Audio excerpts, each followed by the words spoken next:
David Reilly of the Herd on the Street team is here to talk to us about the rising fortunes of Bank of America. Do you think I'm getting that right? Rising fortunes? You had one thing wrong there. You said despite talk of them rising fees. It's because of talk of them rising fees. Yeah, that's an important point, It's an important distinction because, everyone politically or in the public eye might be, isn't this terrible? Bank of America once again talk about raising fees. From the market standpoint, from investment standpoint, you're saying, hey, look, they've had a revenue shortfall.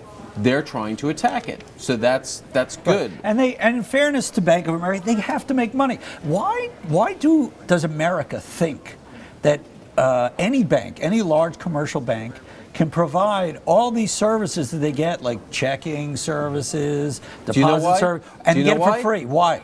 Because the banks for years told them they could. So you had the banks who were like, hey, we'll give away all this stuff for free. We'll just build in the costs elsewhere.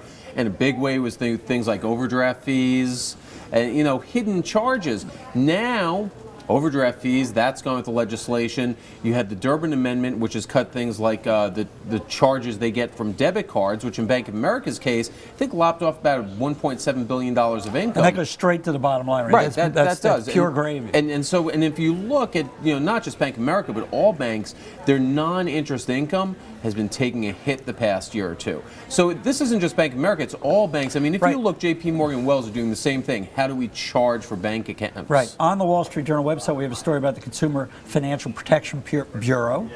And how people are going to start complaining about Bank of America's fees to the I saw that. But look, let's get one thing straight here. This is not a CFPB issue. If Bank of America says, if you don't keep $100 in your checking account, we're going to charge you a fee of $4 a month. There's nothing, that's just called charging a price. There's nothing underhand about that. What the CFPB is set up to do, or at least what they should be just looking at, is where they're burying the fee, you don't know it, or what they were doing, before the whole overdraft thing, where they were reordering transactions so you get stung by $235 fees in a day. This is different, though. If they do this just clean and straightforward and disclose it, I don't see how anyone can complain about that. If you don't like it, go to some other bank. Another bank. And all the other banks, of course, are going to either follow suit or already have their own plans in motion to do the same thing. And keep in mind, I think one thing that's important in this is, think about what we're talking about right now. We're talking about the core business of banking in conjunction with Bank of America. When was the last time anyone was doing that? Right. We're not talking about lawsuits. We're not talking about mortgage putbacks. We're talking about the business of banking. So let's turn, if we can focus on that, that's a positive. Let's turn to the bigger picture right now. Bank of America shares have done pretty well over the last few months. Warren Buffett came out recently. They, of course, or rather Berkshire Hathaway, made a big investment. Of praise. He did. Some would say he was talking his own book, as he's wont to do. Of course, he's talking his own book. Why not? But he tipped his hat to Brian Moynihan. Is Bank of America finally at the point where a lot of their mortgage issues, they're starting to put them behind them and can focus on making money again? Or are the mortgage issues, the lawsuits, the litigation, is that still going to be around for a long time to come?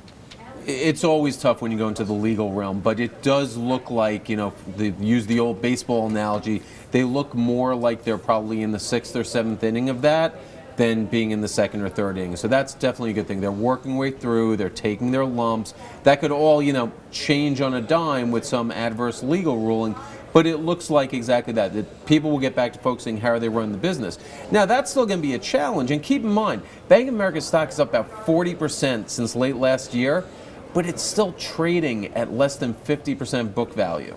So it's sort of like, they're doing a lot better, but they've got a long way to go here. Right. Now, there was a piece that you had earlier today about some of their issues with Fannie Mae. I understand this thing is pretty complicated. We don't want to get into the details, but what is going on here? Is this basically a fight between Fannie Mae, which is the U.S. government, and Bank of America? It's a fight between Fannie and Bank of America, and they basically said, we're going to go part ways.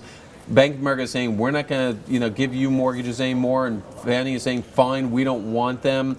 The amount. So where do they go? They Bank of America to Freddie Mac? Freddie Mac, other things. It's not like this suddenly Bank of America is going to be out of the mortgage business. I mean, it's sort of an unprecedented step, but they had already scaled back their production that was going to Fannie. They were only about 5% of Fannie's production in the 4th quarter, so this move was already well in train. The amount you're talking about here is sort of who gets stuck with a possible loss on some old mortgages. could be between $1 and $2 billion. Yes, that's a big number, but this isn't, a wow, this is going to change your view on the stock type number. So again, yes, it's a concern, but it's a much smaller concern than a year ago. Final question, David. If people out there are interested in punting in Bank of America stock, it's been a very, very volatile stock over the past couple of years. I think even as of sometime in 09 or maybe in 010, it was up around $15. Right, yeah. It came back quite a bit. Is Bank of America going to get down to be more of a steady vehicle, a banking stock, or is it still going to be kind of a pinball for? I think it's going to continue to be volatile. I think if you were a really conservative investor and wanted to play it, I think their senior debt is a much better place where you're picking up yield. The other thing is if you really want to take a long view, I think the better way to do that is through the Bank of America warrants that come due in 2019. Then you're taking more of a Warren Buffett-like view.